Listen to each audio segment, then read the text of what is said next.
@9 নিবেদন করছেন ট্যালেন্টো এভিয়েশন।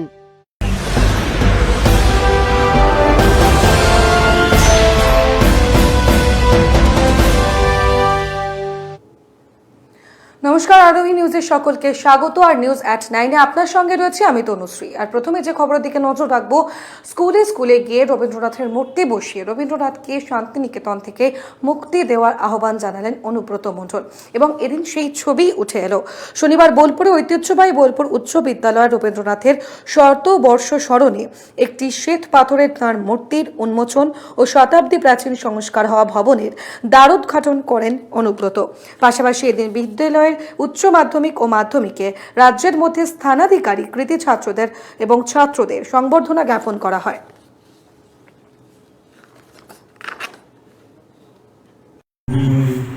ছাত্র যেমন সুকুমার মুখার্জি ডাক্তার হিসেবে বিশ্ব আমাদের বহুমা এবং ধরনের অনেক আছে যারা বিদেশে আছে, তাদেরকে সবাইকে আমার প্রণাম। অনেক শিক্ষক যারা পুরনো শিক্ষক যারা এখন নেই তাদেরও আমার সকল প্রণাম। এখনকার যারা শিক্ষক যারা করোনা আক্রান্ত হলেন দিলীপ ঘোষ এবং বেশ কদিন ধরে অসুস্থ ছিলেন তিনি। এরপরই তার চিকিৎসা শুরু হয় এবং তারপরে জানা যায় করোনা পজিটিভ তিনি। জানা গিয়েছে রাজ্য বিজেপির শীর্ষ নেতা দিলীপ ঘোষকে রাখা হয়েছে HDA-তে। 102 ডিগ্রি জ্বর রয়েছে তার। স্বাভাবিকভাবেই তাকে কড়া পর্যবেক্ষণে রেখেছেন চিকিৎসকরা। প্রয়োজনীয় ওষুধপত্র চলছে। সম্প্রতি করোনা আক্রান্ত হয়েছেন রাজ্য বিজেপির আরও এক নেতা অনুপম হাজরা। তিনি সুস্থ হলেও এখনও রয়েছেন ICU-তে। এরপর দিলীপ ঘোষের আক্রান্তের খবরে স্বাভাবিকভাবেই উদ্বেগ ছড়িয়েছে রাজ্যের গেরুয়া শিবিরে।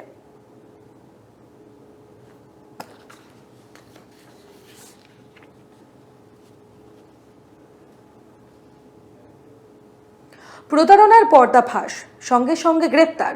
মূলত বেশ কিছু টাকার প্রতারণার অভিযোগে ইতিমধ্যেই তদন্ত শুরু হয় এবং গ্রেপ্তার করা হয় অভিযুক্তদের। এবং যেমনটা খবর পাওয়া গিয়েছে, গোপন সূত্রে খবর পেয়ে প্রতারণার পর্দা ফাঁস করল চন্দ্রকোনা থানার পুলিশ। ঘটনাটি ঘটেছে পশ্চিম মেদিনীপুর জেলার ইলামবাজার এলাকায়। পুলিশ সূত্রে খবর, দীর্ঘদিন ধরে ওই এলাকায় ভুয়ো সেন্টার খুলে 500 থেকে 700 টাকার বিনিময়ে নতুন আধার কার্ড তৈরি ও সংশোধনের কাজ চলছিল। পরে সেই সেন্টারটি আইনসঙ্গত কোনো নথি বা অনুমতি না থাকায় চন্দ্রকোনা থানায় অভিযোগ জানায় বেশ কিছু এলাকাবাসী।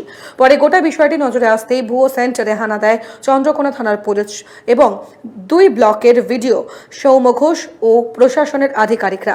পরে পুলিশের তৎপরতা এক মহিলা সহ 4 অভিযুক্তকে আটক করে গোটা ঘটনা খতিয়ে দেখা হয় পুলিশের তরফ থেকে। কি করতে আসছিলেন? আধার কার্ডে মোবাইল নাম্বার অ্যাড করাতে। কত করে নিল? এখন আমি করাইনি, 500 রেট জানছিল 500 টাকা বলছে।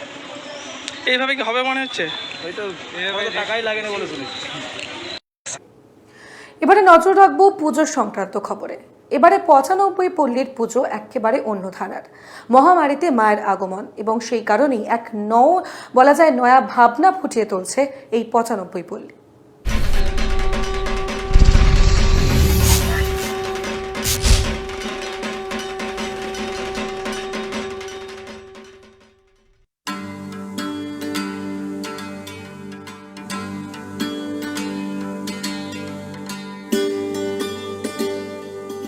আমরা এই মুহূর্তে দাঁড়িয়ে রয়েছি 95 পল্লী যোধপুর পার্ক। এবছর তাদের ভাবনা লৌকিক এবং এই করোনা পরিস্থিতিকে তারা সামনে রেখেই এবং সামাজিক কাজের সঙ্গে তাদেরকে যুক্ত রেখেই তাদের এই বছর প্যান্ডেলের যে ভাবনা সেটা পুরোপুরি গঠন করা হয়েছে।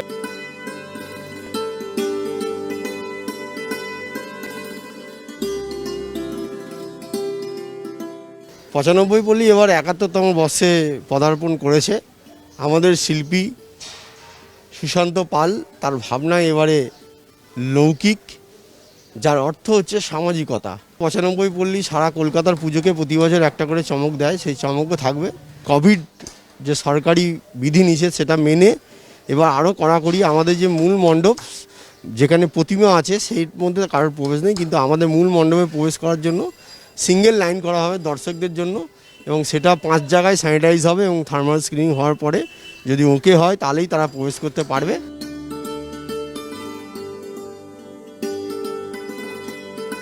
আপনারা যদি দেখতে পান, দেখুন যে প্যান্ডেল পুরোপুরি বাঁশ শুধু বাঁশ এবং কাপড় দিয়ে প্যান্ডেল তৈরি করা হয়েছে এবং তারা সমস্ত কোভিড প্রোটোকল মেনেই এই বছর তাদের পুজো করার ভাবনা রেখেছেন এবং তারা প্রত্যেকটি কোভিড প্রোটোকল তারা মানবেন। এবং আপনারা যদি দেখতে পারেন ঠিক ঠাকুরের যে মূল মণ্ডপ, তার মণ্ডপের ঠিক একটু আগেই একটা বড় নেট লাগানো হয়েছে। এখানে পুজোর আগে একটা এলইডি স্ক্রিন লাগানো হবে, যেখানে মানুষ বাইরে থেকে দাঁড়িয়ে পুরো পুজোর মণ্ডপটাকে উপভোগ করতে পারবেন এবং মায়ের মূর্তি দর্শন করতে পারবেন। এই সমস্ত ভাবনা চিন্তা নিয়েই মণ্ডপে নেমেছেন 95 পল্লীর যোধপুর পার্ক সর্বজনীনী।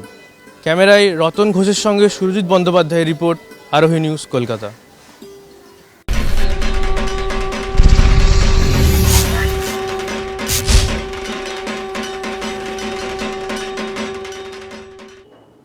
রূপর ঘটে দেবীর সর্বমঙ্গলা রূপে মায়ের আরাধনা শুরু হলো বর্ধমানে এবং এক নয়া সাজে দেখা গেল মাকে।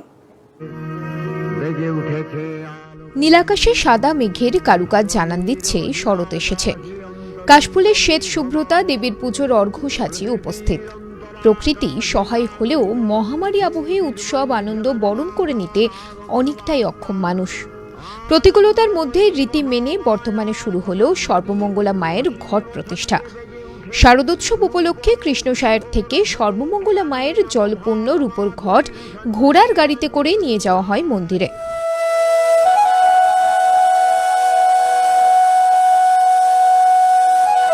ঘট স্থাপনা উপলক্ষে বিশাল শোভাযাত্রায় অংশ নেয় অসংখ্য মানুষ। করোনা পরিস্থিতিতে অনেকটাই ম্লান সেই উৎসব। আবহাওয়ার কাল ধরে যে প্রথায় আমরা দেবীর পুজো করে এসেছি, সেই নবরাত্রি পুজোর আজ প্রথম সূচনা। এক মাস মলমাসে অপেক্ষা করার পর এবং পিতৃপক্ষকে অতিক্রম করে আজ দেবীপক্ষে শুভারম্ভ হয়েছে। আমাদের রাজ পরিবারের প্রথা অনুযায়ী, প্রাচীন ঐতিহ্য অনুযায়ী প্রতিপদে সংকল্প হয় এবং ঘটস্থাপন হয় এবং মহানবমী যাবৎ এই নিত্য পূজা হয়। প্রতিবাদী কল্পারম্ভ মহানবমী যাবৎ পূজার আজ প্রথম দিন এবং সূচনা। কথিত আছে স্বপ্নাদেশ পেয়ে বর্তমানের মহারাজা কীর্তিচাঁদ চুনুরিদের কাছে থেকে উদ্ধার করে দেবী সর্বমঙ্গলাকে মন্দিরে প্রতিষ্ঠা করেন। 1702 সাল থেকে এই মন্দিরেই পূজিতা হচ্ছেন দেবী সর্বমঙ্গলা। মন্দিরের প্রবেশ পথে রয়েছে দুটি শিব মন্দির। প্রতি বছর চিরাচরিত প্রথা মেনে বর্ধমান রাজ পরিবারের সদস্যরা কৃষ্ণসায়র থেকে জলপূর্ণ ঘট নিয়ে যান মন্দিরে। নবরাত্রি ব্যাপী এই ঘটেই চলে মাতৃ আরাধনা। করোনা আবহে বছর অবশ্য অনুষ্ঠানের জাঁকজমক অনেকটাই কম। মা সর্বমঙ্গলা সিংহবাহিনী কোষ্ঠী পাথরের অষ্টভুজা মূর্তির উপসিংহাসনে বিরাজমান। প্রথা অনুসারে সন্ধি পুজোর দিন কামান দাগা হয় মন্দির প্রাঙ্গণে। ছাগবলির প্রথাও প্রচলিত আছে। নবমীতে দেবীকে কুমারী কন্যা রূপে পুজো করা হয়। সর্বমঙ্গলা মায়ের পুজো ঘিরে গোটা বর্তমানে তাই সাজু সাজু রব। ব্যুরো রিপোর্ট, আরোহী নিউজ।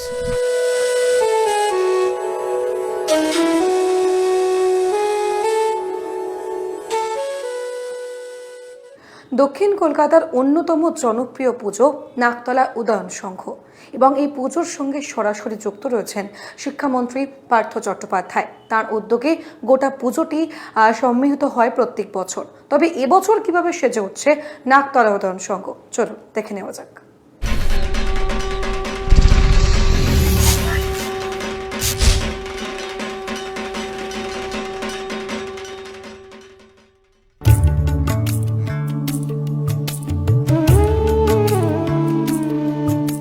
বেকার মেঘেরা চলল দূর, শরৎ আকাশে ব্যথার সুর। আমি এই মুহূর্তে দাঁড়িয়ে রয়েছি নাকতলা উদয়ন সংঘে। রাজ্যের মন্ত্রী পার্থ চট্টোপাধ্যায়ের এই বিখ্যাত পুজো নাকতলা উদয়ন সংঘ। করোনা পরিস্থিতিকে মাথায় রেখে এবছর যে শরতের আকাশে ব্যথার সুর রয়েছে এবং পরিযায়ী শ্রমিকদের করোনার ফলে যে দুর্দশা তৈরি হয়েছে তার কথা মাথায় রেখেই কিন্তু নাকতলা উদয়নের এবছরের থিম।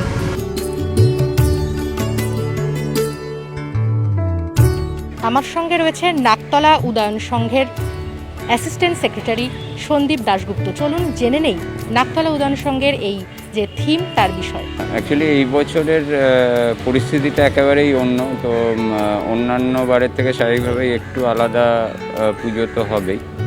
আর এবছরের যে বিষয় ভাবনা যেটা, সেটা মূলত আমাদের যিনি থিম সং করেছেন কবির সুমন, তার গানের দুটি লাইনকে রেখেই আমরা করেছি। মণ্ডপের মধ্যে কিছু অংশ রয়েছে যেখানে পরিযায়ী শ্রমিকদের যে ঘরে ফেরার যে মুহূর্তটা, সেই মুহূর্তটাকে ইনস্টলেশনের মাধ্যমে তুলে ধরা হয়েছে। প্রতিমার মধ্যে কোনো মায়ের হাতে কোনো অস্ত্র নেই, মা শঙ্খে ফু দিচ্ছেন, মানে তরঙ্গের সাথে এটাকে শঙ্খের আওয়াজটাকে লিঙ্ক করা হয়েছে এবং একটা ওপেন এয়ারে মণ্ডপটা করা হয়েছে। এবং সেখানে আমাদের মনে হয়েছে যে এই ধরনের কাজটা করলে পরিবেশের সাথেও মানানসই হবে এবং পরিস্থিতির সাথেও মানানসই হবে এবং দর্শকের জন্য মণ্ডপ পরিদর্শনের ক্ষেত্রেও অনেক সুবিধা হবে। আমাদের এখানে ওই স্যানিটাইজিংয়ের জন্য একটা স্যানিটাইজিং টানেল করা হয়েছে, যেটার মানে দর্শকরা যেখান দিয়ে আসবে তার মাথার উপরেই, হ্যাঁ, এবং প্রত্যেকটি দর্শকই স্যানিটাইজ হয়ে এখানে ভিতরে প্রবেশ করবে। তাছাড়াও আমাদের কিছু স্যানিটাইজিং স্যাশে থাকছে, যদি কিছু মানুষের প্রয়োজন হয় তাদের হাতে তুলে দেওয়ার জন্য। পর্যাপ্ত পরিমাণে মাস্ক রাখা হচ্ছে, যদি কেউ মাস্ক পরে না আসে তাদেরকে দেওয়ার জন্য। থার্মাল গানের ব্যবস্থা থাকছে, কারণ আমাদের বাংলার এটা একটা বড় উৎসব এবং এই উৎসবটার থেকে বহু মানুষের রুটি রোজগারের ব্যাপার হয়। না, এবছর আমরা ওখানে বসাচ্ছি না, একটাই কারণে, সুরক্ষার স্বার্থে। কারণ মেলা হলে স্বাভাবিকভাবে লোক সমাগমটাও হবে, লোক দাঁড়িয়ে থাকবে, অনেক লোক হবে, তো সেই কারণে আমরা স্টলেরও কোনো ব্যবস্থা রাখছি না। স্টল যেটা থাকছে সেটা মানে যেটা আপনার উপরে এমনি ছাতা দিয়ে ফ্লাইং স্টল থাকছে এবং ওখানে স্টলে কোনো বসে খাওয়ার কোনো ব্যবস্থা থাকছে না।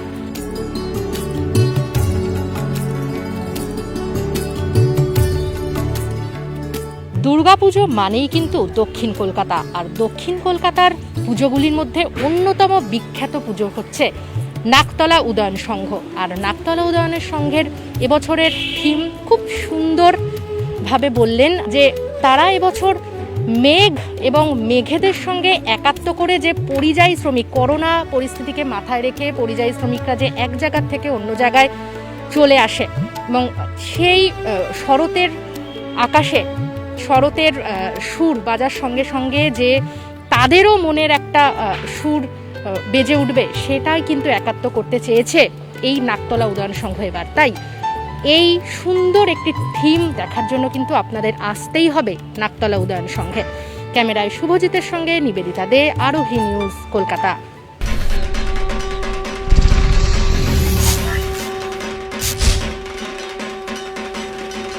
নিউজ at 9 এখন এ পর্যন্তই। দেখতে থাকুন আরোহী নিউজ।